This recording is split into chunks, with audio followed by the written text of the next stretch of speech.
Selamat malam saudara sekalian dan juga selamat pagi atau selamat siang. Pada video kali ini Bapak akan menerangkan yaitu tentang masalah pengujian hipotesis. Kita lihat dulu sebenarnya apa sih yang disebut dengan pengujian hipotesis. Katakanlah kita ingin menguji apakah populasi kita masih mempunyai umur rata-rata penduduk atau populasi besar 50. Nah, untuk mengujinya apakah masih 50 apa tidak, kita ambil sampel, kita ambil yaitu sebagian dari populasi itu. Katakanlah rata-ratanya 20. Nah, rata-rata 20 ini akan kita uji dengan 50. Apakah ini termasuk sama dengan 50 atau tidak, begitu, ya. Nah, secara angka memang 20 dan 50 berbeda kan, tapi secara statistik ini bisa sama.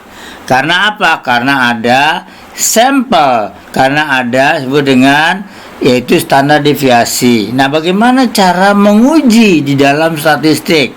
Ini kita lihat apa itu hipotesis. Hipotesis tak lain adalah merupakan suatu alat pengujian populasi baik rata-rata, proporsi atau varians, ya. Dan ini dilakukan dengan melakukan beberapa rumus statistik.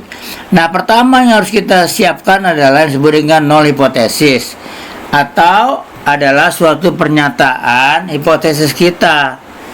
Apakah disebut dengan sama, atau lebih besar kecil sama dengan, atau lebih besar sama dengan.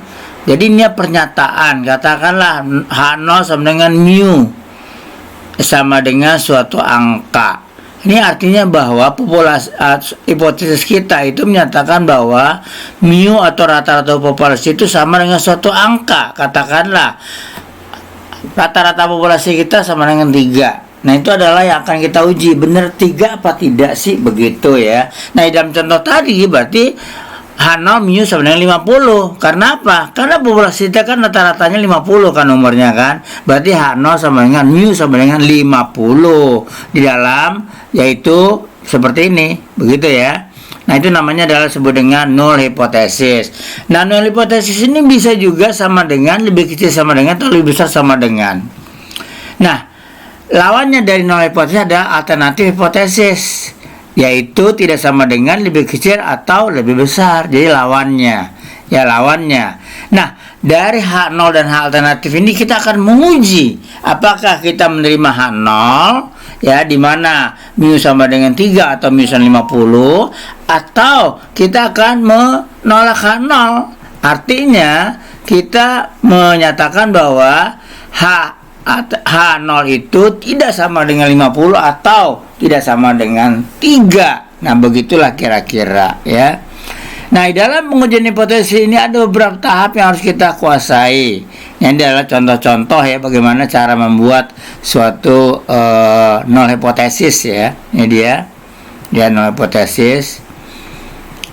Ya. Ini kita contoh-contoh saja ini ya. Null hipotesis ada lebih besar, ada lebih kecil, dan macam-macam begitu. Ini nanti sudah pelajari saja bagaimana dalam PowerPoint ya. Nah, di dalam sampling method ya, kita melihat bahwa mu sebenarnya 50. Ini kan mu sama 50. Ini artinya apa? Bahwa kita menghasilkan 50. Nah, sedangkan rata-rata sampel 20 kan. Nah, ini yang kita uji. Apakah masih di bawah masih daerah yang menolak H0 atau menerima H0, begitu ya. Nah, level of significance itu adalah untuk mengatakan apa kita menerima atau menolak H0 dengan alfa 1%, 5%, atau 10%, ya. Nah, sekarang kita lihat ini adalah daerah yaitu alfa ya. Alfa atau menolak H0. Kalau angka tersebut berada di sini berarti kita berada pada penolakan 0. Tapi kalau berada di sini berarti kita menerima H0 atau menolak H0, gitu ya. Non rejection, tidak menolak H0. Oke. Gitu ya, atau menerima H0. Begitu. Nah, mungkin di sini ini adalah kalau ini adalah jika dia adalah two tail ya, atau dua arah. Dua arah itu artinya katakanlah tidak sama dengan, berarti bisa lebih kecil atau lebih besar, itu namanya dua arah ya. Jadi kalau dia tidak sama dengan, itu artinya dua arah. Tapi kalau dia adalah hanya lebih kecil saja seperti ini, berarti satu arah, istilahnya one tail begitu ya. Alfanya 5, di sini 5%. Nah, kalau misalnya dia dua arah, berarti alfanya setengah alfa dan setengah alfa di sini, seperti itu. Mungkin dari contoh nanti bisa kelihatan ya perbedaannya. Nah, yang berikutnya adalah yaitu yang disebut dengan pengambilan keputusan. Nah, pengambilan keputusan itu ada dua. Yang pertama adalah yaitu tipe 1 error dan tipe 2. Nah, di sini mungkin kita akan konsentrasi ke tipe 1 aja ya. Tipe 1 dari reject ya, atau menolak H0 yang benar ya. Sedangkan tipe 2 adalah yaitu kita menolak H0 yang salah. Itu namanya tipe 1 dan tipe 2 gitu ya. Nah, mungkin di sini Bapak tidak akan terlalu serius tentang ini ya. Langsung saja Bapak akan melakukan pengujian. Nah, apa saja pengujian yang harus kita lakukan di dalam menguji suatu angka ya, populasi. Kita pertama harus mempunyai sebut dengan H0. Tadi sudah katakan ya, H0 mu sama dengan 50. H alternatif mu tidak sama dengan 50. Choose alfanya misalnya 5%. Lalu choose n, channelnya sampel ya. Lalu choose tesnya adalah bentuk rumus ya, akan kita gunakan untuk menghitung T value, T hitung atau Z hitung. Lalu setup kritis value, daerah tolak dan terima H0-nya. Lalu collect data, compute test statistik, menghitung nilai tes statistik ya. T statistik atau Z statistik berdasarkan rumus yang ada. Lalu kita simpulkan dan kita kita putuskan dan kita simpulkan. Nah, di dalam pengujian hipotesis ini banyak ya. Rata-rata bisa dua macam. Ada Z-test, ada T-test. Kalau ada juga yang one tail, two tail, dan arah kiri atau arah kanan. Begitu juga untuk T-test ya. T-testnya adalah untuk sampel yang kecil di mana standar deviasi populasi tidak diketahui. Nah, sedangkan yang berikutnya proporsi dan varian nanti kita akan pelajari di pertemuan berikutnya. Sekarang kita lihat salah satunya yang two tail, yaitu kita gunakan yaitu di mana rata-rata populasi akan ditanya ya, akan diuji di mana standar deviasinya diketahui. Nah, ini yang perlu, standar deviasi diketahui. Nah, kalau standar deviasi diketahui, maka rumusnya ada seperti ini. Ini ya, X bar dikurang U dibagi sigma per akar N. Ingat ya, ini adalah ya suatu Z test di mana sigma diketahui. Ingat, sigma diketahui. Kita lihat ya. Ini dia ya.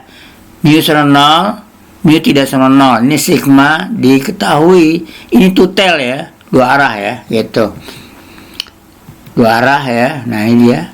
Ini kita lihat ya, di dalam dua arah ya, daerah yang disebut dengan warna ungu ini adalah warna menolak H0. Jadi jika T hitungnya berada di sini, maka kita tolak H0 atau Z hitungnya. Tapi kalau berada di sini berarti menerima H0, gitu ya. Nah, sekarang kita lihat. Kita contoh. Nah, di contoh mungkin baru agak jelas lah gitu ya. Bagaimana, apa sih ini maksud dengan pengujian hipotesis?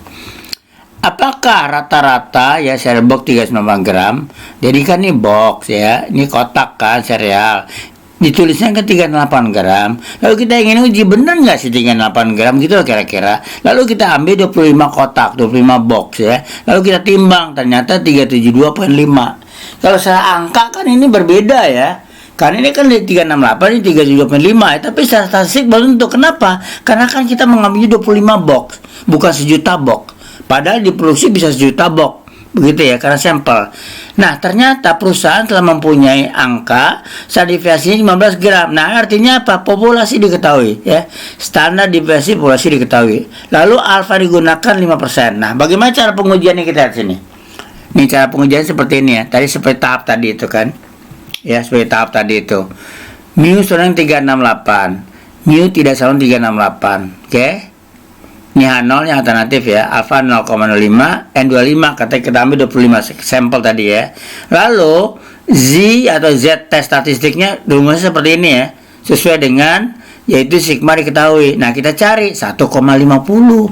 Nah, sekarang kita bandingkan dengan yaitu Z alpha. Z alpha 0,05 1,96. Ingat ya, kuliah pada yang lampau. Kalau dia 0,05 berarti 196 ya Z-nya ya. Nah, sekarang kita lihat 1,50 berada di mana? Ternyata kan berada di daerah putih ini kan. Nah, kalau di daerah putih ini artinya apa? Artinya menerima H0 ya. Tapi kalau dia berada di sini berarti menolak H0. Nah, jadi kita lihat sini. Apa keputusannya? Keputusan not reject, ya tidak menolak. Artinya menerima, ya menerima 0, itu alfa 0,5.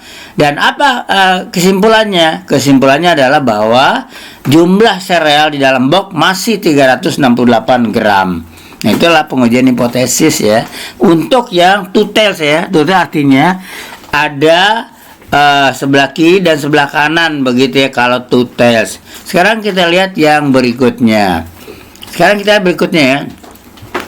Does an average box of cereal contain less than, ada less than-nya di sini ya, lebih kecil dari 368 gram. Begitu ya, lebih kecil dari 38 gram. Berarti ini one tail ya.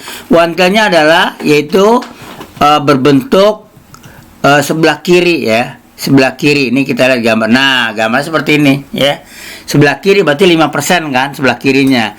Nah, bagaimana kalau ini sebelah kanan adalah berarti lebih besar. Kalau lebih kecil berarti adalah yang seperti ini gambarnya ya, yang sebelah kiri ini. Kalau lebih besar sebelah kanan ini, kita lihat ini ya. H0 minus 0, alternatif lebih kecil. Nah, berarti begini ya alfanya. Sedangkan ini lebih besar berarti di sini. Begitu ya. Nah, untuk menjawab soal yang barusan, artinya kita akan melihat more than 368, lebih besar dari 368 gram.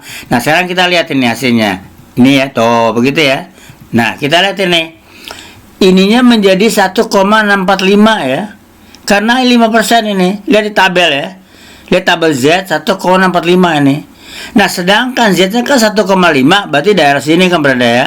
Nah, berarti kita masih menerima 0 atau tidak menolak 0 begitu ya. Ini adalah kalau lebih besar. Tapi kalau lebih kecil juga sama. Cuma bedanya adalah dia adanya sebelah kiri begitu ya.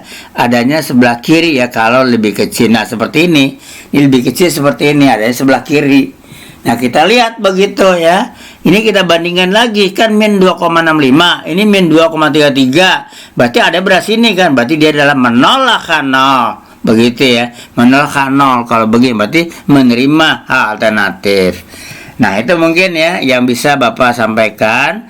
Nah, mungkin dalam kuliah yang langsung tatap muka ya, baik menggunakan Zoom, nanti bisa Bapak jelaskan yang lebih terperinci lagi ya dibandingin dengan dalam bentuk forum seperti ini, begitu ya.